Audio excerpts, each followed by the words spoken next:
Calm, almost serene, while anchoring Portland's back line from her left back position, Steph was adept in denying the opposition space to operate or applying pressure when on the attack. Her deft touch delivered a precisely played through ball to Megan Rapinoe that led to the Pilots' third goal and sealed a 3-1 quarterfinal win over Notre Dame in a trip to the 2005 NCAA College Cup. She was selected to the all-tournament team as Portland punctuated an undefeated season with shutouts of Penn State and UCLA to win the national championship.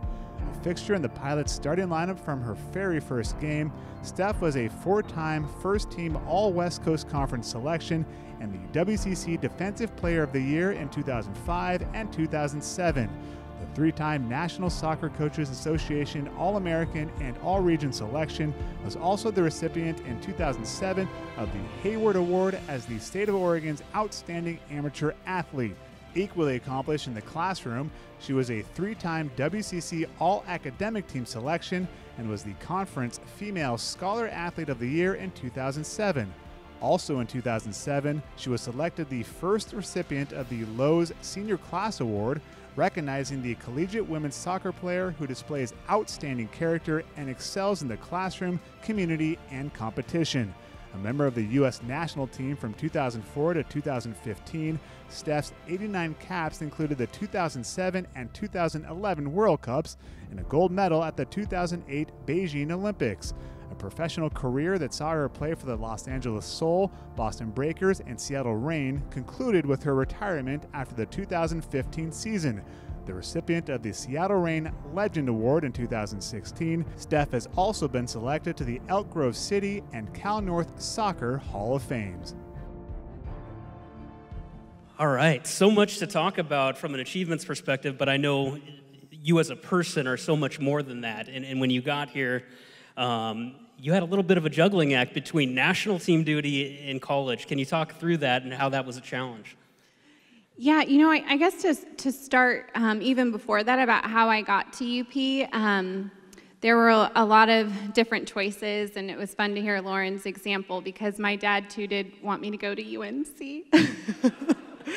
And funny story, I didn't have a very good first impression with with Garrett at the time. My mom drove me up overnighters. She always was on the road. I grew up down in Sacramento, and so she drove me up for an unofficial visit, and I had, I guess, pizza that didn't sit well. So in our office, I'm talking with Garrett, and all of a sudden, I just feeling like I'm gonna throw up. And anyway, so I run out of his office in Childs, literally like I'm sprinting for the doors and pass out. So that was my first impression with Coach. So somehow he still took me on, and it really was a perfect fit for me. I was introverted growing up, and I think the size of the school also was a good fit for me. The classroom size with the professors, and obviously the main draw was the soccer program that the players before me that Clive had built, players like Boogie and Tiff, and getting to play with a player like Christine Sinclair. The possession style, the beauty of the game was something that really drew me, and looking back, I'm just so grateful for that opportunity to have played here. So your era, probably as good of an era in collegiate women's soccer anywhere, led the nation in attendance every single year, a national championship and undefeated. I think 5 national team players on the pitch at one time. For us as fans, it was just kind of unbelievable to watch. What was it like as a player on those teams? I just, like, my shoulders kind of just get going a little bit. Just the excitement and the awe of it all. I think as a young college player, you don't realize how special that was. But I remember playing collegiately and then going and traveling with the U.S. team, and sometimes it just wasn't the same. You know, there's no place like Merlot. That's just a highlight for me. You know, now I'm coaching, but I miss those moments on Merlot, the grass, having the Villa Drum squad. It's pretty cool being a female athlete and getting to say that our game was the place to be on a Friday night, that my boyfriend was the one with the painted chest, you know, with his whole baseball team, cheering for us, like for women's soccer. And I see the Thorns and their sellout crowds, and I know that that's what our program did, that we built that foundation, and Portland's just a really special, unique soccer town, and Clive built that, and that was a part of it. There's a beauty in the game that people recognize, and we're a part of that. So national championships, you met your husband here. Other memories, stories that really, when you step back on campus, really come to you? Yeah, you know, when I was thinking about tonight, and thinking about my experience, just the support from the people that are all around you. You mentioned the first question that I slightly avoided and we'll go back to now.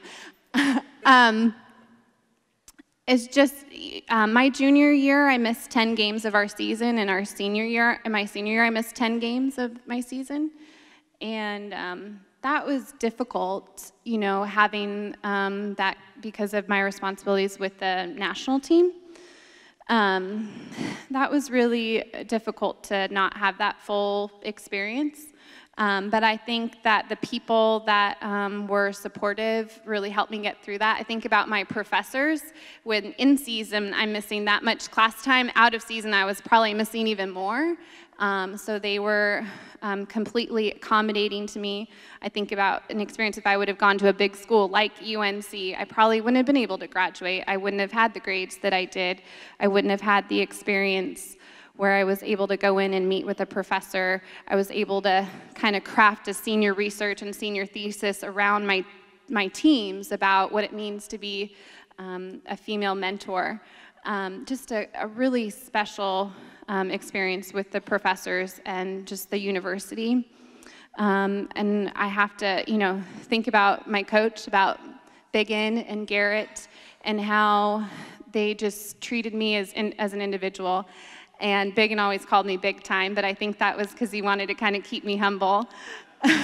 And I know that Garrett knew how to do that as well. He knew what I needed at the right times. So when I was coming into his office crying, he knew, okay, we'll go and see Brian take some time off. Or and that was when I was a senior, when I was a freshman, and I thought I was big time at that point. And he asked me why we were having success in the back line, and this was after Lauren had graduated and I was filling her spot at center back, and I thought I was just doing a fine and dandy job. He told me it was because Amani was right next to me. That's why we were doing good. So he kind of put me in my place when I needed, and he challenged me, and he helped me grow, and he believed in me. And I remember when I got cut in 2008 before the Olympics and ended up making the team and came back and was really burnt out, and I called him and thought, I think I want to get back into coaching, or not back in, but into coaching. And he said, no, you're not done. And that was, you know, definitely part of the reason why I continued my career, to have that encouragement and support from him. And then lastly, I just think about the support from my teammates.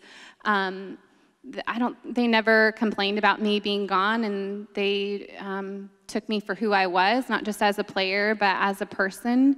And they supported me and cheered me on, and obviously brought out the best in me. So that's what a team does. You know, you push each other and you bring out the best in each other. And soccer is a beautiful sport to have it all come together out there in the field. And then any final acknowledgments or thoughts before we let you off the stage? Yeah, I'm just so grateful to my best friend, Ruth, who's here tonight. We got to play together and live together. She grew up in Portland, and so she got to kind of show me the city while we were here in Portland, and so it was fun just sharing stories with her.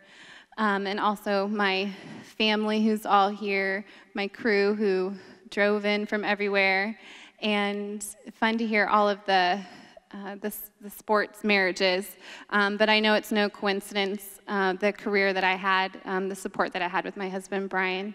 So thank you for all you've done for me. Stephanie Lopez Cox, congratulations and welcome to the UP Hall of Fame.